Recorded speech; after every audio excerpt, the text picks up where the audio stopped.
Is an introduction really necessary for someone we all know so well?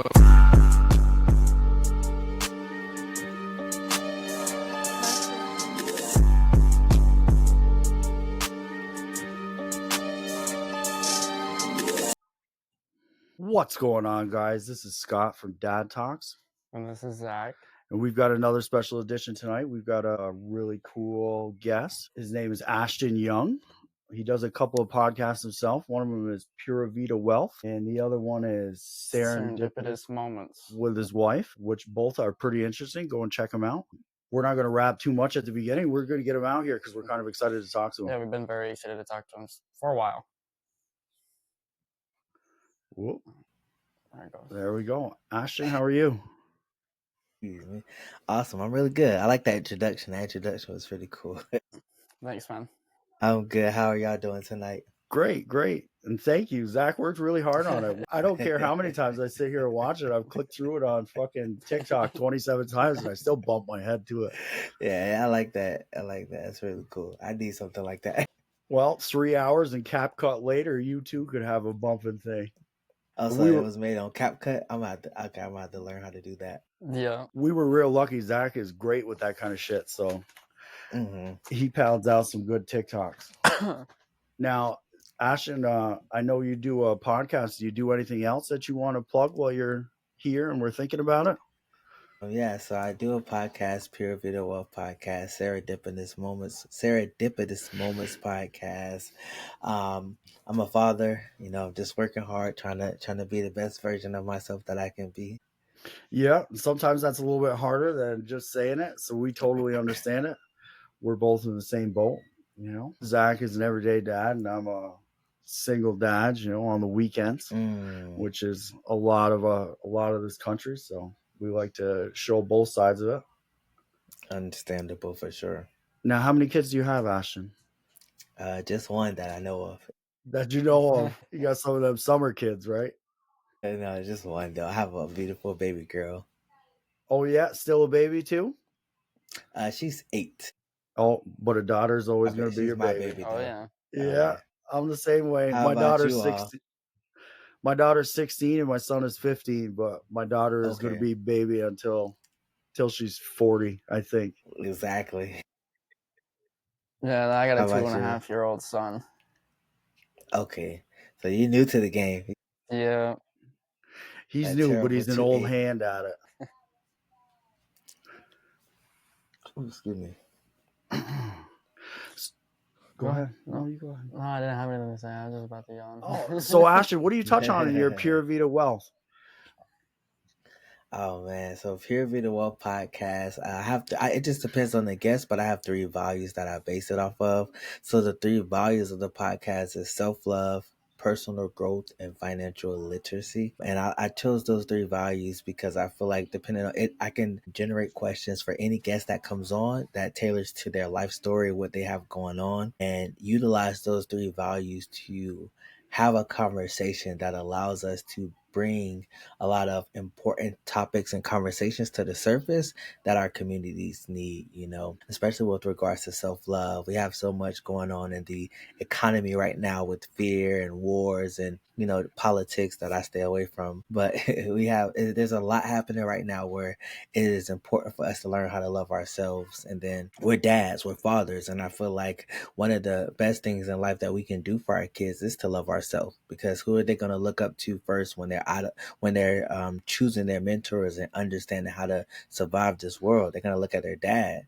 And if they look at their dad and sees that he doesn't love himself, then it's going to be hard for them to learn how to love their self. And then also I think about personal growth. I talk about that because when it comes to being an example for our kids, I feel like we can tell our kids to do so much, but if we're not a walking example of what we want our kids to be, then it's hard for them to really take our words at face value. You know what they say, actions speak louder than words. But oftentimes I feel like with our kids, we're so busy giving them words and not giving them actions. So if we want them to read books, we got to read books. If we want them to go to school and get an education, we got to go get an education. If we want them to play sports, we need to be in the gym playing sports. So I just feel like it's important to consistently be growing personally, whether that's physically, mentally, emotionally. We need to be personally growing. That way our kids can continue to grow up because they'll see us as an example. And then lastly, the financial literacy, like we talked about, it's not taught in school at all. So I feel like it's important for of us to really be conscious and understand how our money works and how we utilize it as a tool. That way we can teach our kids. I feel like money conversations with our kids should be had at least once a month. We should be having these conversations and talking with them. We should be showing them, instead of, I feel like in a lot of our societies, we show our kids how to spend money. We're always going to the mall and the store and Amazon, and we're consistently showing them how to spend money, but it stops there. We're not talking to them about it. We're not reading books about it. We're not, educating them on what money is and how it's an actual tool and a resource. That's what it's kind of about. That's why I chose those 3 values. But again, it depends on the guest. Each guest is different. We have conversations about, whatever someone is working on in their business, if they wrote a book or if they, it just depends on the guest though. Okay. We like that a lot. Yeah. Especially the financial literacy side, because like we were saying earlier, they don't teach it in schools. In fact, unless you want that knowledge yourself, you have to go out and find it yourself currently, and there's very few people willing to share that knowledge, especially for free, to those who need it most.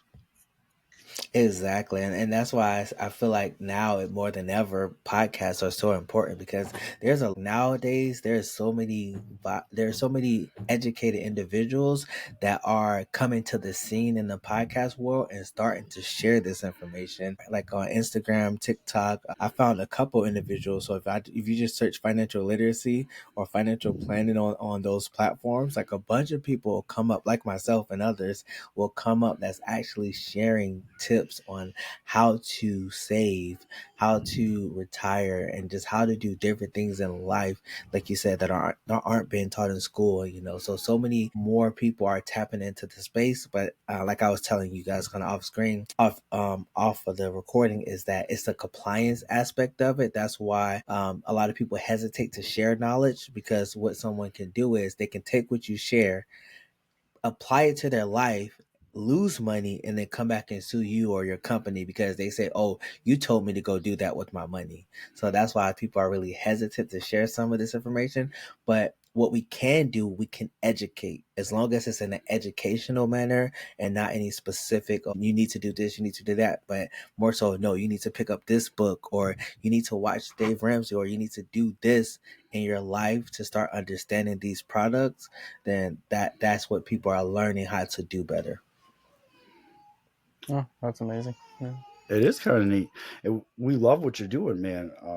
Now, is there anything you could tell us about your other podcast, Serendipitous Moments? Yeah, so that podcast is with my fiance currently, Serendipitous Moments. And we started that podcast, I want to say a month or two ago, and it's not like, so we've only done 1 episode so far. We're still getting into it, but she is in school, so she's pretty busy at the moment. But we're still getting into the podcast. We're just now doing it. But the goal of that podcast is for me and her to have intellectual conversations. She's very smart, so she loves fact-based conversations. She loves to actually talk about like things that have substance and not just come and say, oh, I heard this or I heard that. But if we're going to talk about something, you will see as we grow the podcast, it'll be things that we've researched and actually brought to the table with confidence that I read this and I studied this, and scientists say this or philosophers say that. And so it'll be good conversations. And serendipitous moments is, so serendipitous means like moments where you're having a good time kind of randomly or sparingly. Like you don't try to create that moment, it just happens. But then when you reflect on it, you're like, wow, that moment was really amazing. It was an eye-opening moment. It was a very good moment. So that's kind of what it'll be about. And we're going to have conversations together. Sometimes we may do solo episodes, sometimes we may do together episodes, but it'll be kind of more fact-based and intellectual based. Oh, I like that a lot, man. Yeah. With all the random shit that you see on the internet now, it's good to see somebody that actually spent some time on something like that. Definitely. I know as a podcaster, we get on here and we just kind of spew shit, but these are conversations that we've had previously that we felt that maybe the world could benefit off of it.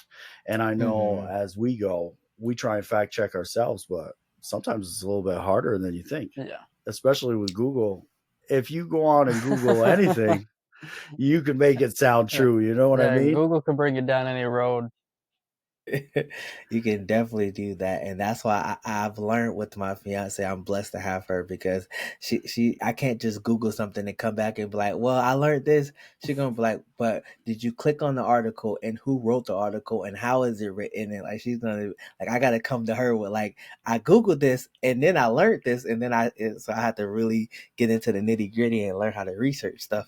I like that. I like that a lot.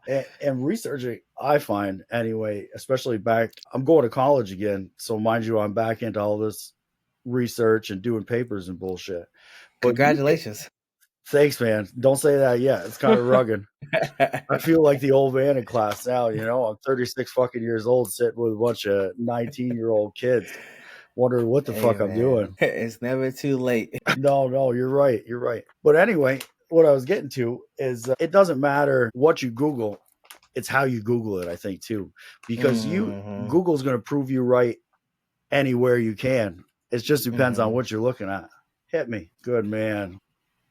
Exactly. Now, what led you guys to wanting to do the Serendipitous moments, and what led you to want to do the Pure Vita Wealth? So what led us to want to do the podcast? Well, so me and my fiance, we always have very good conversations, especially very deep conversations. I feel like we're both pretty smart, humbly speaking, though we both take the time to read and educate ourselves on topics that we really enjoy. So whenever we sit down, we're always having like eye-opening conversations and just conversations that we're like, oh wow, we should record this because we feel like you said, like how y'all sit there and just have conversations, that we feel like, oh man, people may find value to what we're talking about and things of that nature. Like we just had another epiphany today. We were talking about something. It's an idea, so I can't share it yet, but we're talking about something, and we was like, man, we should do that on the podcast. That'd be great. Like, and so just we're consistently having good conversations where we're like, considering that the fact that I already have a podcast, it just added more like, okay, let's do one together too. So that's kind of what led us to Serendipitous Moments. And then for me, I started Pure Vita Wealth. It was originally called A1 Lifestyle Podcast because my ultimate goal was to help the Western. So I'm not sure if you know what A1 means, but A1, if like anyone calls you like, oh man, that person A1, I mean, they're solid. They stand on principle. They have morals and things of that nature. So that was the goal, to have conversations with individuals who live an A1 lifestyle and encourage others to live an A1 lifestyle as well. So that was the goal at first. Well, I mean, that's still the goal. So it's still kind of the goal, but I rebranded it because I went to Costa Rica and everybody in Costa Rica said they say Pura Vida. I can't roll my tongue, but they say Pura Vida, and I just call it Pura Vida, but it means pure life. And when I heard that, I was like, wow, I was like, that's a good saying, like just all these people, before, like when you're getting out of a taxi cab or you're leaving a restaurant, they're like, Pura Vida, like just telling you like pure life, pretty much be happy, be joyous, be grateful. And so I was like, I'm going to name my podcast that. So I called it Pure Vita Wealth. And I feel like it goes in alignment with the three words, like I said, self-love, three phrases rather, self-love, financial literacy, personal growth. And I ran with it. And so, like I say, what encouraged me I've been wanting to start a podcast in 2018 before anybody even knew what podcast was. I learned about podcasts in 2018. I was like, what is that? Because my cousin was listening to one and she was like, it's a podcast. You can just turn it on and somebody's just sitting there talking about random things. I think she was listening to like one of those like murder mystery ones, because there's so many of those. Those are popular. Yeah. That's the number one most popular podcast topic right now. Exactly. And so she was listening to that and I was like, this is going to be pretty big. I was like, the podcast. I was like, that sounds interesting. I said, anybody can do that? And she was like, yeah. She was like, anybody can just pick up a microphone, get a camera and start. You don't even need a camera. You just pick up a microphone and start recording. And I was like, that's going to be interesting. I was like, so let me do that. So I wanted to do it, but I didn't have the confidence to do it by myself. I wanted to have a host, like co-host with me to do it. but that never worked out. So eventually, fast forward 2020, everybody got podcasts in 2020 because of COVID. Now you got 2025. If you're a business owner and you don't have a podcast, you're doing something wrong. It's free promotion, free marketing, and you have good conversations. You network, meet cool people. Like, everyone should have a podcast, especially business owners. And so 2020, I think at the beginning of 2024, I went on a self-love journey, and I was like, you know what? I'm going to start the podcast. Like, I'm not going to wait no more. I'm not going to sit around. If I got to do it by myself, I'm just going to do it. And here we are. That's where we were at too, man. We haven't got the business yet, but we felt we should get the podcast first, and the business will fall in place. Yeah. Amen. It We definitely like to do things backwards around here. Well, we're trying with the business. We are. It's happening. It's happening. As long as you got a plan for it. And that's another thing, I feel like sometimes people, like, it's okay to, like, wherever you start is fine, as long as you have a plan for how you transition things. That's why a lot of people blow up on social media. And I always find it's interesting because you see people with 500,000 followers on social media working at McDonald's. And I'm just like, how do you do that? That's so, like, you can turn that into so much business and different things. And it's like, because they don't have a plan for what happens when their platform blows up. And Yep. That's where we started. We started with the plan for when we had 100,000 followers. We didn't think about the small part of getting there. We were just big dreaming. Yep. Exactly. All the way. Yeah, that's our. That's where I'm at too. But there's nothing wrong with that, man. That's what this world was built on, right? Big dreams. Everything had to be a big dream before it happened.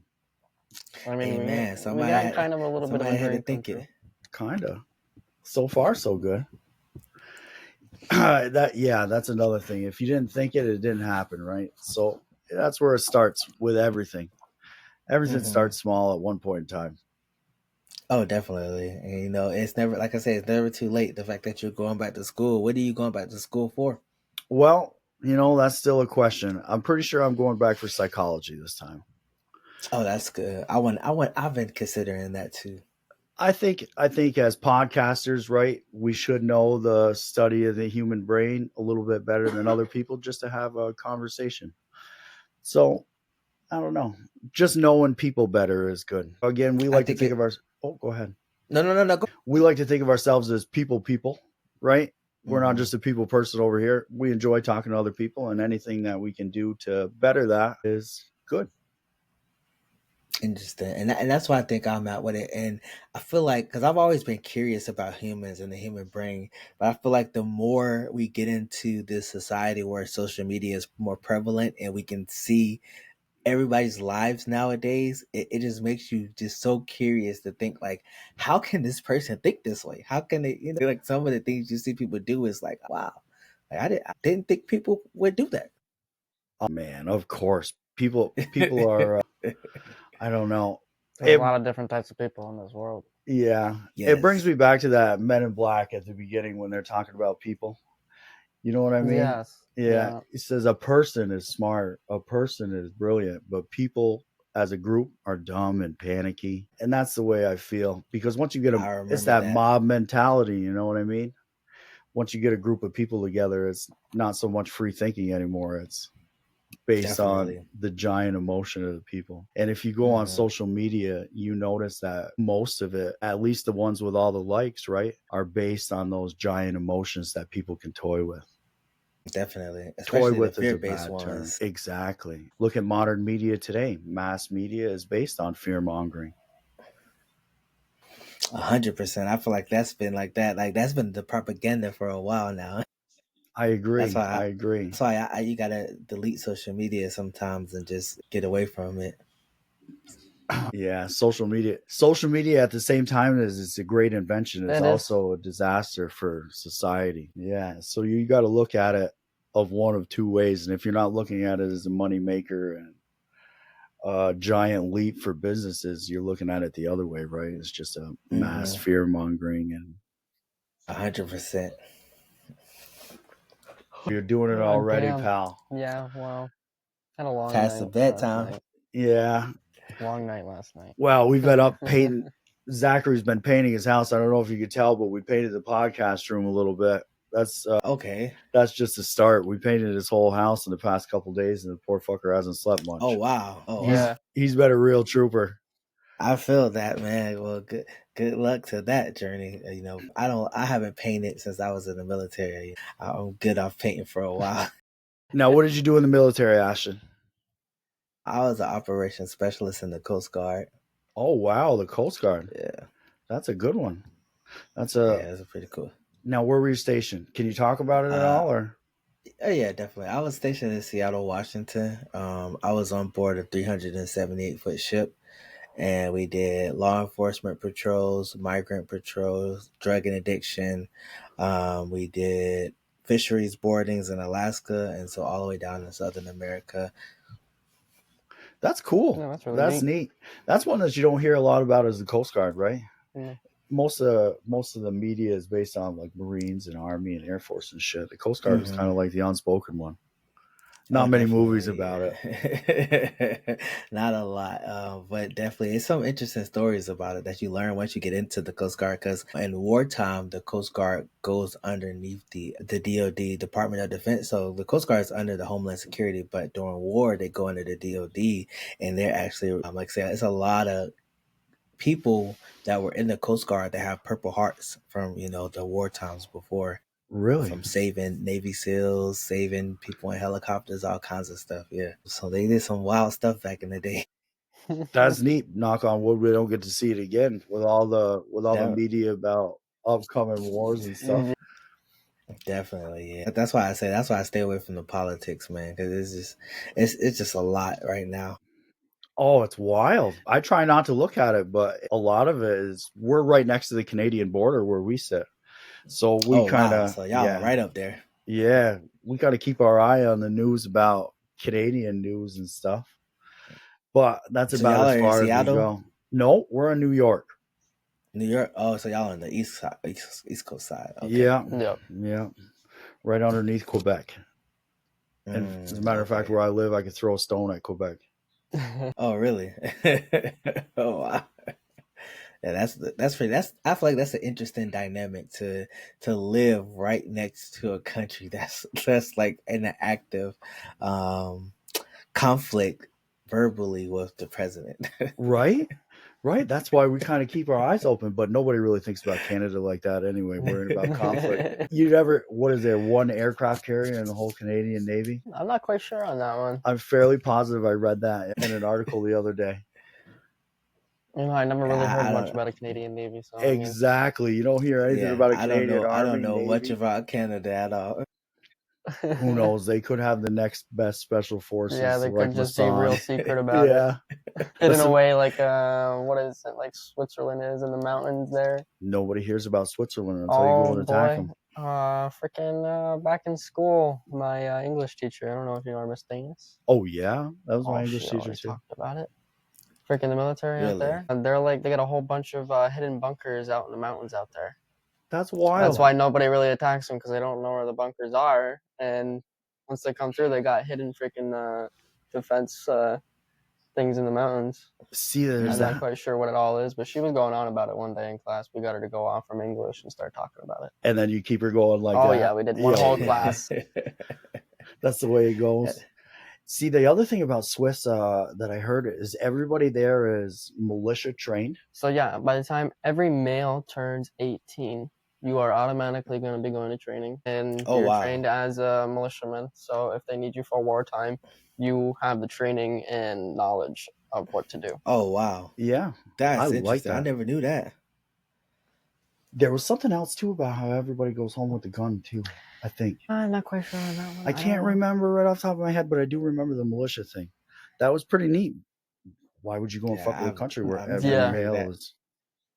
They don't have like a huge population, but everybody there knows how to fight. It's not like here. No, not by any means, right? Imagine if you militia trained everybody in the United States. You have some crazy redneck motherfucker. Yeah.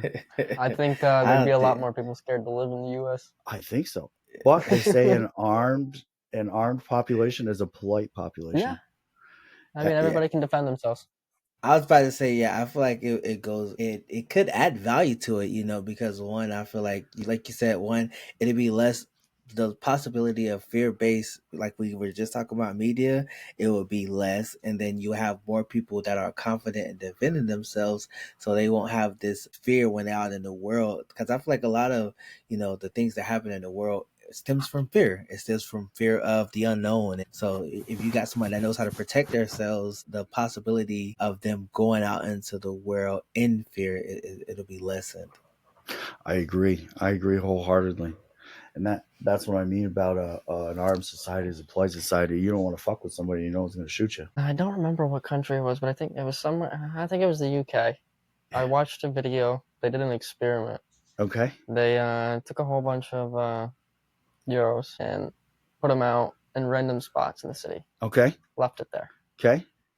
Came back a couple days later. It was all still there in every single spot they left it. Why? Theft in the country, I guess, is like minimal. Way down. Really? Compared to most other countries. Now, why is that, do you think? Wow. There was I don't remember what it was, but we'd have to look into it. There's a whole reason behind it. I don't know if you got something you could talk about. I'll look into it real quick and then I'll bring it back up. Now, I agree and I disagree. I think you'd think that the UK, I know crime rates are still high, but the loss of guns over there really didn't help the crime rate any because people are just getting stabbed now. So, as of April 2024, the crime rate in the United Kingdom was only 85 crimes per 1,000 people. Oh, wow. Is that good or bad? What's the comparison to the let's U.S.? see what it is compared to the U.S. I'm sure the U.S. is something fucking incredibly high. Oh, boy. What are your thoughts here, Ashton? I'm sure it's got to be ridiculous. As far as U.S.? Yeah, the U.S. crime rate. I would say depending on just the population, Tough. It's hard to really put numbers on that because it's so much going on happening around the world. So this one says per million people. Okay, so you'd have to break it down. So the U.S. is ranked 43rd, which is 4 times more than the United Kingdom. I told you. Which would be its murder rate per million people, which is 42 people per million in the U.S. 11. In the UK? To a million people in the UK. Ooh, that's a good one. And then for murders, we are 18 times more likely to have a murder in the U.S. than the US than the UK. That makes sense to me. And I feel like that's why, like I say, that's why the values of my podcast, just render so hard because that's once you love yourself more and have personal growth, you develop a better quality of thinking in order to, put your energy, time, and intention into somewhere other than crime. It's something more positive. Oh boy, we agree 100%.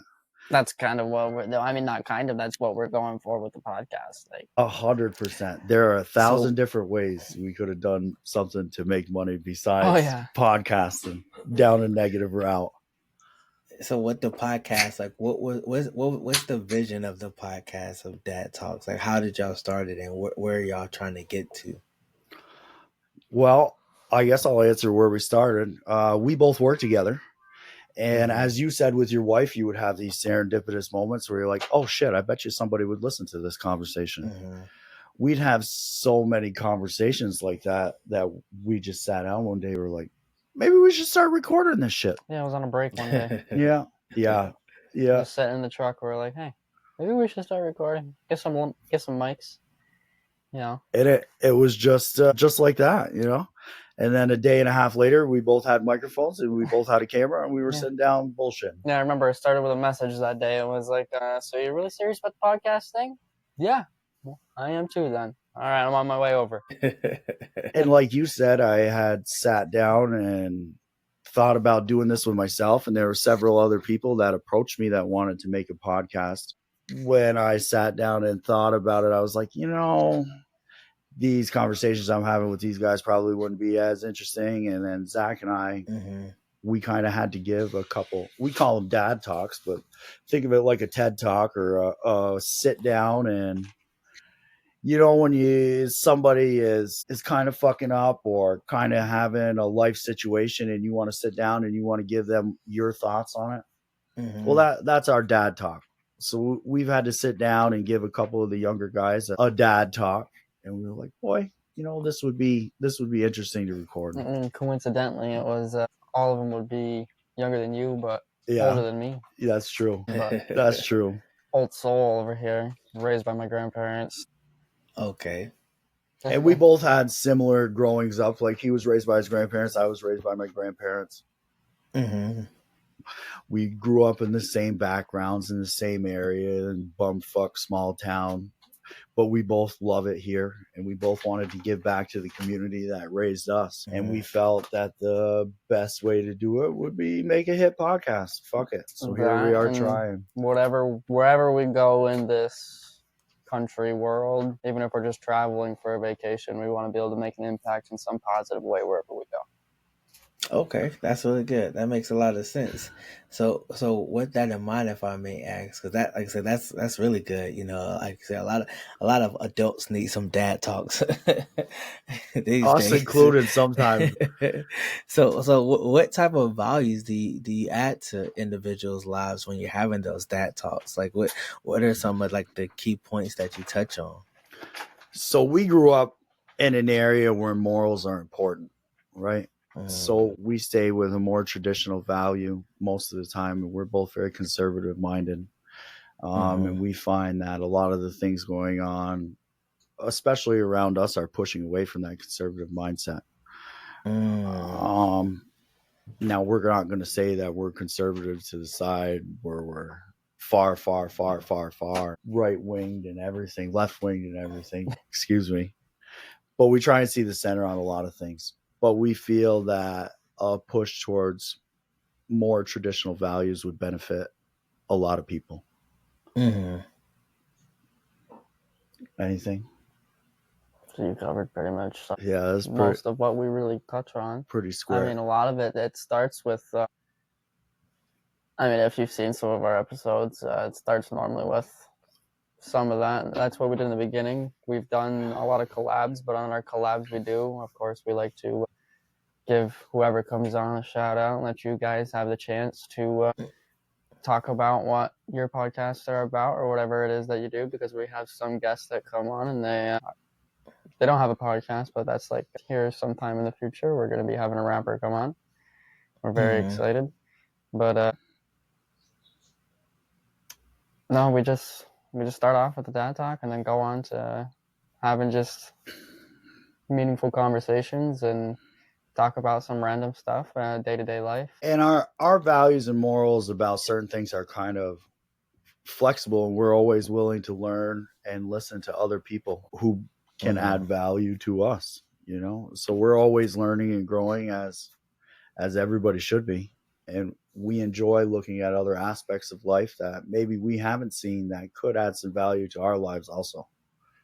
That makes a lot of sense, and that's truly wonderful of you all that you're willing to do that. I feel like one of the most important parts of society that would possibly help a lot of people is that education piece and learning what other people go through. Because one of the things that I've come into enlightenment about is that it is impossible to imagine what someone else is going through unless you actually lived it or experienced it yourself. Oftentimes we look at other situations and like, I can imagine what that's like, or I imagine, or I empathize and sympathize with these people. But that's why I feel like that psychology degree or getting that psychology education is so valuable, because when you start to realize that you can't imagine or empathize or sympathize with what anyone else is going through unless you're actually walking in that light and living with it. And so that's why it's so important to be more open-minded and have that open mind of, okay, let me take a step back. Let me take my ideologies, my way of thinking, and what I have going on in my life and really listen to this person. Or if I'm not willing to listen to this person, let me go pick up a book, or let me go find somebody I am willing to listen to who can educate me on what's going on over there. Yeah, we agree. We agree wholeheartedly. And now I can't speak for Zachary, but as you said, that enlightenment, I've gone through several of those recently, because I used to not be quite so open-minded about certain things. In fact, I was very closed-minded about a lot of things. But until you live through a lot of experiences, man, you really don't know what it's like, right? And now I've walked down some pretty dark paths myself that I used to kind of talk shit on. in passing by, but now it's not quite so talk shitty because you've lived through those experiences. You've walked in those shoes, and you kind of have an open mind about it now. Definitely, like a lot of different experiences, and you know, and you can, and that's why some conversations are so interesting, because like you can have conversations with people in this world and like look at them and just like, you've never been through anything in life. Absolutely. You would not think that way if you've actually been through something in life. I agree. That's the truth. And I never wish that on anybody, but I'm always like, you know, if you would have just gone through one little thing that this person has went through, you would probably think differently about, you know, the things you're saying or what you're doing or how you're going about things, you know. Oh fuck. Yes, absolutely. Yeah, one thing could change somebody's whole look on life completely. By a fucking long shot. And it doesn't take much, man. Not at all. Sometimes it's as simple as a word. Could be. Yeah, them perspectives, you know, once they shift, and then you start, like you say, you go through that enlightenment and you really understand, you know, things could be worse, things could be better, but you know, things like there's a lot more to life than just that every day. What I see, there's a whole world. That's why I've been in the military, helped me out a lot. You know, I've seen a lot of the world. I've been to 10 different countries, over 40 different states in America, just so many different places, and I've seen a lot. I've been through a lot.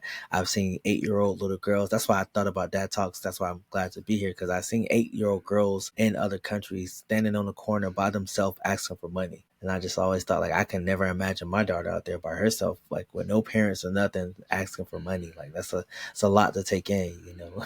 Mm-hmm. Very, very, very humbling for sure. Absolutely, man. And as a father of a little girl, you don't ever want to see something like that. And then you always picture your kid in that same situation, and that scares you for the future. Nothing wakes you up like seeing shit like that. Definitely. I'm like, man, like it's people living like that. Like now I got to get up and bust my behind even more. I got to put more into it now for sure. Every day, man. Every day. Just 1% better. That's what we aim for. Exactly. I think Kobe Bryant had a quote. I don't remember, but it was something about, you know, the virtue of a man is waking up every day and giving it his all, you know, as much as he can, and just continuing from that. Like I say, whether it's 1% or 100%, you know, just waking up every day and trying again. I like that. I like that a lot. I wasn't a big Kobe Bryant fan, but I'll probably find that quote and use it. And Kobe Bryant, the GOAT, you know. Oh shit! Now that's an argument all day. Kobe Bryant or Michael.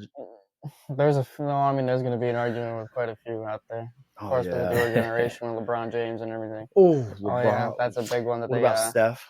Yeah. And you know what I learned? It's this thing called, I just learned this recently. It's called paradox. And it was saying it is possible for two things to be true and an untrue at the same time. And I think that's how I think that's the nature of sports. It's like, it's possible for Kobe Bryant to be the greatest, while it is also possible for Michael Jordan to be the greatest at the same time, you know.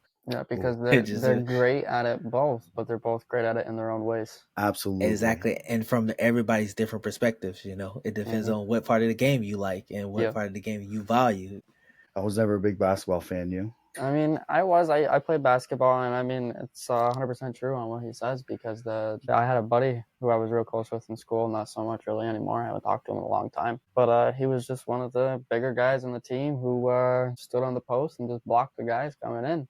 And of course, he didn't care about Michael Jordan, Kobe, anybody. He cared about all the other guys like Will Chamberlain and all the older guys that are bigger and defensive, and because that's kind of what he was oriented position around. Yep. That's fair. That makes a lot. What sport had your interest? I was a wrestler in high school, man. And if you know anything about winter sports, you're either a wrestler or a basketball player. There's no both, especially at our school where we come from. Yeah. There's quite a rivalry between the basketball and the wrestling teams. Yeah. And the forever will be. I was on both teams, so I see it from both perspectives. That was 10 years later, and they still had that rivalry, bro. It was worse when we were in school. But yeah, I was always into single sports. I like golf. I like wrestling. I like mixed martial arts now. Okay. My philosophy. I've been getting into golf a little more. Oh yeah? Perfect. Yeah. Perfect. What's your philosophy though? My philosophy on sports was I always like single sports because you can be angry at nobody else but yourself if you lose. Whereas in a team sport, and as a team sport in your head, they're like, well, Johnny could have passed the ball more, but there is no Johnny to pass you the ball in wrestling. It's all based on your own skill and your own self. Yeah, but for those kind of things, I want to that's what taught me to be able to work with you in a podcast, because I never, as being a team player, and a lot of the sports I played baseball, basketball, soccer. I did wrestling for a little bit, but all of those taught me that you can't single out one person as a fault, because if everybody was in their heads that that game was going to go good and everything's going to be all right, and you don't look down upon anybody and you don't let yourself come down, and it's been proven to us a couple of times because our coach drilled it in our head. We came back even from some games where we'd be like soccer, it'd be 5-1. I mean, obviously doesn't sound like a big difference, but in soccer it takes a lot to get 5 goals, especially when you only got half the game left. But we ended up coming back and winning, and then we went to sectionals and then on to championships and stuff. Yeah, and that's a good philosophy too. And I've learned as I grew older that it takes more collaboration in life to get through. 100%. One of my favorite quotes is, if you want to go fast, go alone. If you want to go far, go together. And I've found a lot of value in that. And like you said, I feel like there's value to be taken from both individual and team sports. For me, I feel like every kid should play some type of sport, whether it's gymnastics or whether it's football, whether it's basketball, because you learn about failure, you learn about life, you learn how to fall down, get hurt, and get back up. Like, I feel like sports for me was a way out. Like, and I like the team sports because, it was community. You have friends, have sleepovers, you have, like, go to games together. You just do stuff in a group, and you have that early collaboration in life where, you're just really growing and learning a lot of things together, and it's a lot of fun too, like you said. And then coming back from losing 5-6, playing football, you're down a touchdown and it's like 10 seconds to go, you come back and win and things like it's just, it gets you that rush. I agree.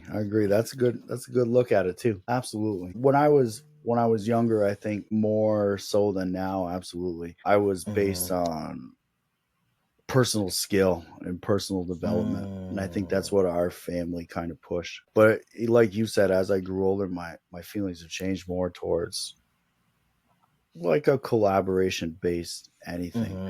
It's hard to do, especially the podcasting thing, man. It's hard to do that by yourself, especially to come up with a good conversation to have with other people. An hour is a long time to fill, I think, especially with, I wouldn't want to say just fluff most of the time, but yeah. Oh, definitely. Yeah. And some people do that. And dang, you said something though. That's what I was gonna say. So one of the things that someone talked about, they was like, what the world needs is, it needs a continuation of college campuses. And it was talking about how that collaboration, like we were saying, as you grow older, the more you start to value collaboration, the more you start to understand community.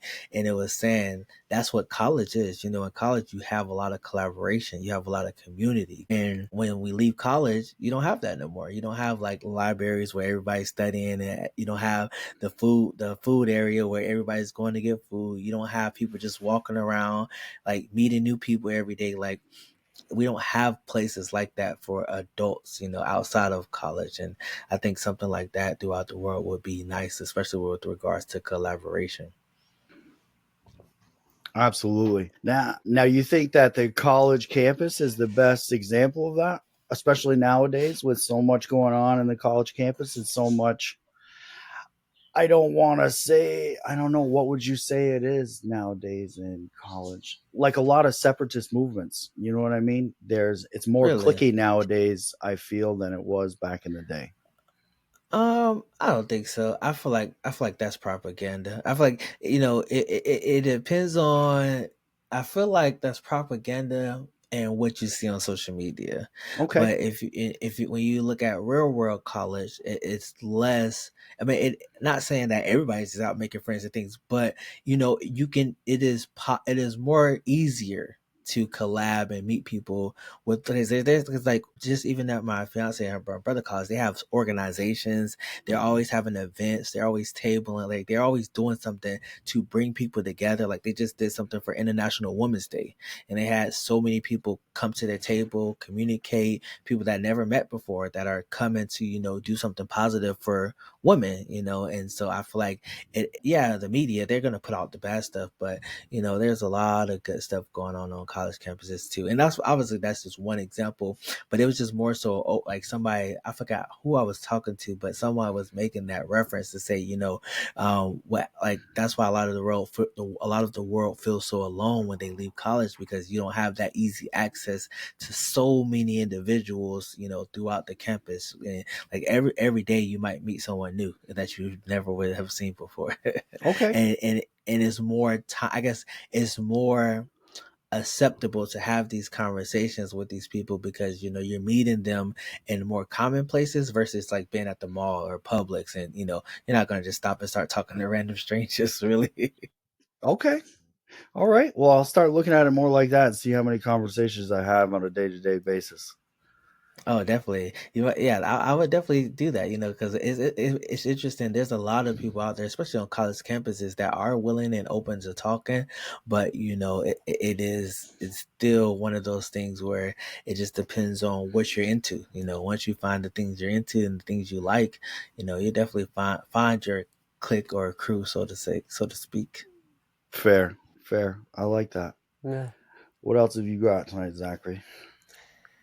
I mean, I don't really got much except new news that'll be coming out, but I'll put that in here in the end. I mean, I've very impressed with everything today that we've spoke about, and I give you a lot of credit because, like we were talking about earlier, working together, it makes things easier. I mean, you're working together with your fiance and the other one, but doing this one by yourself, you have to put in all that effort and you have to fill in everything. Oh, definitely. And I appreciate that, man. Like you said, it is a lot. It's a lot, you know. No. Well, I feel like when you walk in your purpose, the universe or God, whoever people believe in, they'll make a way. We're having a little technical difficulties, folks. Technical difficulties. Well, yeah, I feel like the universe. Yeah, way for you. Yeah. There you go. I agree wholeheartedly, especially after starting this together. We found that everything has just kind of popped out for us. And I don't want to say that that's everybody's situation when they start a podcast, but I feel like God is throwing down a hand on this one sometimes, just because of the guests that have popped out of nowhere. And it definitely have to be in alignment with no, I cut you off. I was just saying, I was agreeing with you. I was just saying, definitely have to be in alignment with their purpose. You know, a lot of people chase things for the aspect of making money and getting money, and it may not be in alignment with their purpose. And then they go back to God and like, hey, God, why aren't you blessing me with this? Why is this paying off? Why am I not making as much money as everyone else? And God is telling that person, because that's not your purpose. You know, that's not what's meant for you to do. I wanted you to go over here and do this, and I was going to bless you abundantly over here. But here you are in this space because you see people making money off of it, thinking that you're supposed to be over here, when in reality you should be actually owning a business that's teaching people something, or, you know, running this, or, you know, you're supposed to be doing something that, you know, is more in alignment with your purpose, that is going to serve the world and bring you abundance. I like that. I like that outlook too. I've been reading a lot about stuff like that, man, and it makes a lot of sense. That's a very profound one. It is. That's one to add to the list. That's a good one.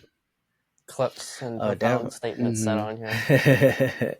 Definitely, man. One of the things I've learned about life, and like I say, I know we're wrapping up here, I would say one of the most important things that I've been learning more and more as I get older is the more, like, we're here to serve others, and the more people you serve, the more God will bless you with abundance.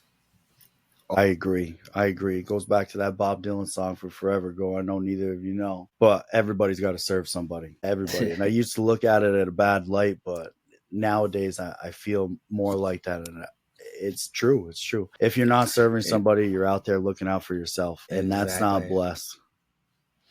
And exactly. And I feel like people put a bad stigmatism on serve when serving means so many things, like podcasts, like having a podcast called Dad Talks and talking about education, promoting things, giving people a platform. That's serving. You're serving people by helping them become better versions of themselves.